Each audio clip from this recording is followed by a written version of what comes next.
kwenu niweze kuzungumza na Watanzania wenzangu kufuatia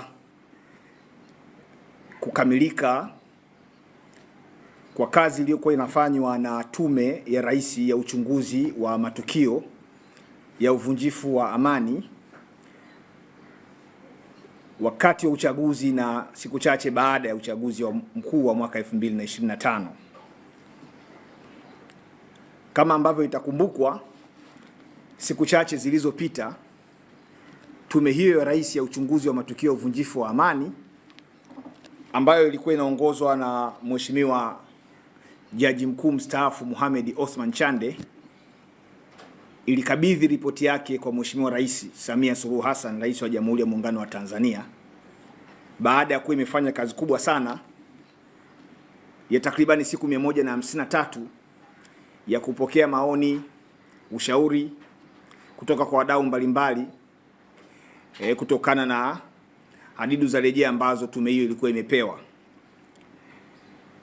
Kwa hiyo baada ya tume hiyo kukamilisha kazi yake na kukabidhi ripoti kwa Mheshimiwa Rais, watu mbalimbali wamejitokeza hadharani kutoa maoni yao ya kile ambacho wamekisikia, na kimsingi walikuwa wanatoa maoni yao kuhusiana na ripoti ya Tume ya Rais ya uchunguzi wa matukio ya uvunjifu wa amani wakati na baada ya uchaguzi.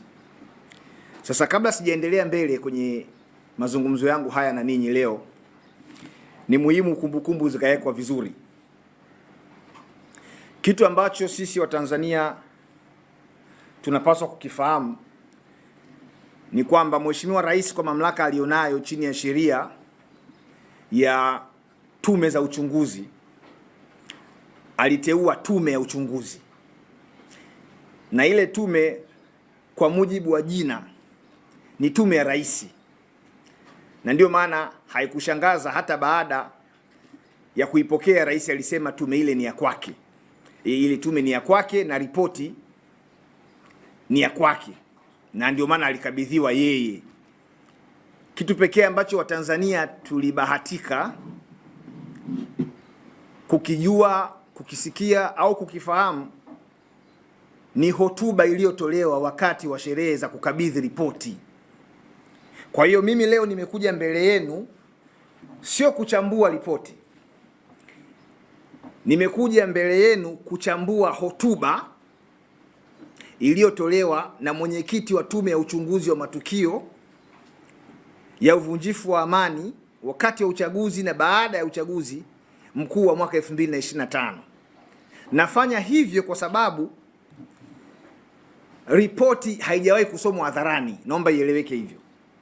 Ripoti ya tume ya Jaji Chande haijawahi kusomwa hadharani, na wanaotoa maoni yao ya kiuchambuzi kuhusiana na ripoti wanakuwa wanakosea, kwa sababu hiyo ripoti hakuna mtu mwingine yeyote zaidi ya Mheshimiwa Rais wa Jamhuri ya Muungano wa Tanzania ndio ameweza kuiona. Kwa hiyo kitu ambacho Watanzania tulikisikia ni hotuba, sio ripoti. Ripoti ya tume ya Jaji Chande haijawahi kusomwa popote, na sijui kama itasomwa kwa sababu Rais kasema ni ya kwake. Kwa hiyo niliona nianze na utangulizi ili kuweza kuweka kumbukumbu sawa kwamba tunapojadili mambo haya tukumbuke tunajadili hotuba ya mwenyekiti wa tume ya uchunguzi aliyoitoa wakati wa kukabidhi ripoti, wakati ripoti yenyewe haijasomwa. Hatujui kilichopo kwenye ripoti. Kitu ambacho tunakijua na tuna uhakika nacho ni hotuba ambayo tuliisikia, na mimi nimeichapisha kama ambavyo nimeipata katika mitandao ya kijamii na kama ambavyo ilikuwa inasomwa siku ile ilipokuwa ripoti inazinduliwa au ripoti inakabidhiwa kwa Mheshimiwa Rais. Kwa hiyo mimi nachambua hotuba ya Mheshimiwa Jaji Chande. Lakini jambo la pili, ni lazima kwanza nianze kwa kutoa shukurani na pongezi. Nitoe shukurani na pongezi kwa Mheshimiwa Rais Samia Suluhu Hassan kwa uamuzi wake wa kuunda tume kwa mujibu wa sheria, tume ambayo mwisho wa siku ilikuja na ripoti ambayo bado wananchi hawajui ndani imeandikwa nini, isipokuwa wananchi wanafahamu hotuba ambayo ilitolewa wakati wa kukabidhi ripoti ile.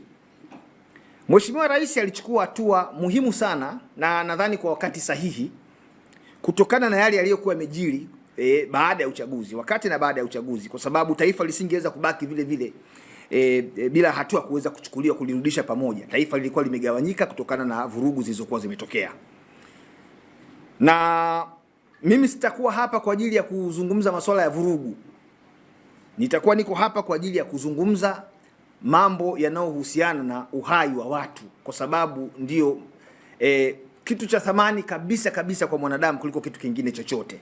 Na kwa sababu vurugu zile licha ya kwamba zilisababisha madhara mengine, lakini madhara makubwa na ambayo hayarekebishiki ni madhara ya kupoteza uhai wa watu mbalimbali, na ambao kwa mujibu wa hotuba ya mwenyekiti wa tume ile, Mheshimiwa Jaji Mohamed Othman Chande, ametuambia watu waliofariki au waliouliwa kutokana na kadhia ile ni jumla ya watu 518 kama tutakavyokuja kuona hapa baadaye wakati nikichambua. Kwa hiyo nimshukuru Rais kwa sababu angeweza kukaa kimya tu kama ambavyo kwenye nchi zingine tunaona licha ya kuwa machafuko yanatokea, Rais anakaa kimya. Lakini Rais wetu ni muungwana sana, ni mama mwenye huruma, mama mwenye upendo, kama vile jina lake lilivyo, suluhu. Anapenda sana kutafuta suluhu pale ambako kuna utengamano. Kwa hiyo akaona kwamba ili kuepusha maneno, migogoro ambayo inaweza ikalipeleka taifa kubaya, ni bora tukubaliane tuunde tume. Akaunda tume ya watu weledi kabisa. Wajumbe wa tume ile ukianza kusoma wasifu wao mmoja mmoja, unaweza usiwe na mashaka kabisa na kile ambacho walitumwa kwenda kufanya, na pengine kile ambacho walikuja kukileta na tukaja kukijua kupitia hotuba, unaweza usiwe na mashaka.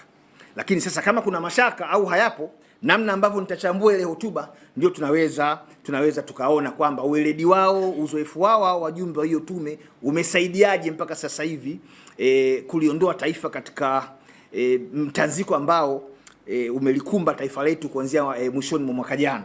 Kwa sababu kuwa na sifa na uzoefu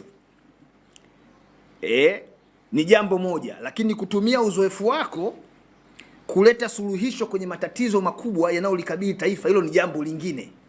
Na mtu angeweza kutarajia kabisa kwamba kama kweli tulikuwa tuna majaji wakuu wastaafu wenye uzoefu wanaoheshimika duniani, uzoefu wao ulitumikaje kabla ya uchaguzi kuhakikisha yaliyotokea hayatokei?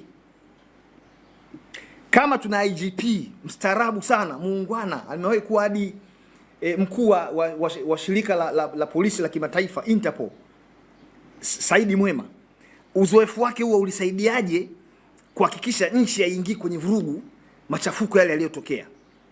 Kama tuliweza kuwa na katibu mkuu kiongozi mstaafu, balozi wetu wa zamani kwenye Umoja wa Mataifa Ombeni Sefue, yani uzoefu wake huo, weledi wake, sifa zote hizo alizokuwa nazo ziliwezaje kusaidia wakati ule nchi isiingie kwenye shida?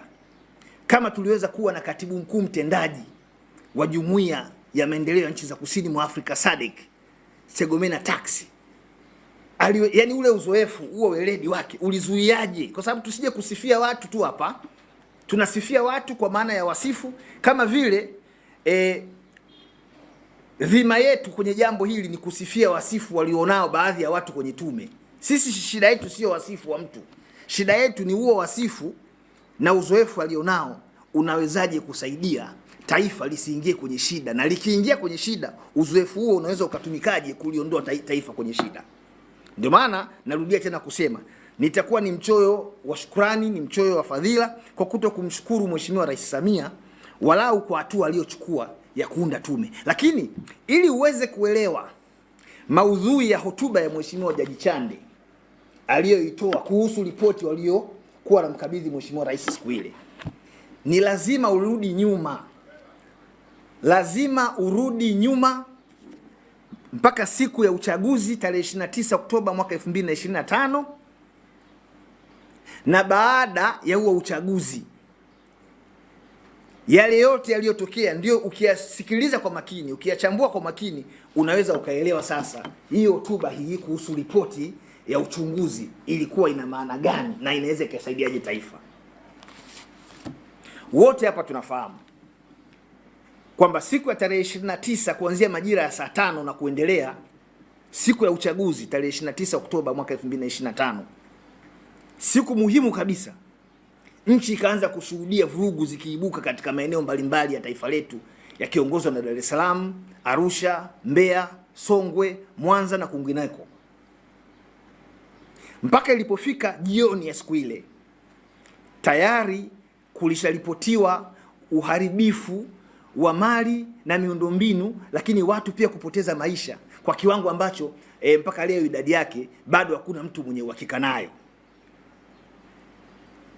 Likatoka katazo limetolewa na mkuu wa jeshi la polisi nchini, kamanda mahiri kabisa IGP Camillus Wambura, kwamba watu wakae ndani kila inapofika saa 12 jioni ili kuweza kutoa fursa kwa vyombo vya dola au vyombo vinavyohusika kufanya kazi yake katika kuhakikisha kwamba usalama, amani na utulivu vinarejea katika hali yake ya kawaida. Kazi kubwa sana ya kutukuka ilifanyika kutokana na tangazo lile, katazo lile la watu kutoka ndani.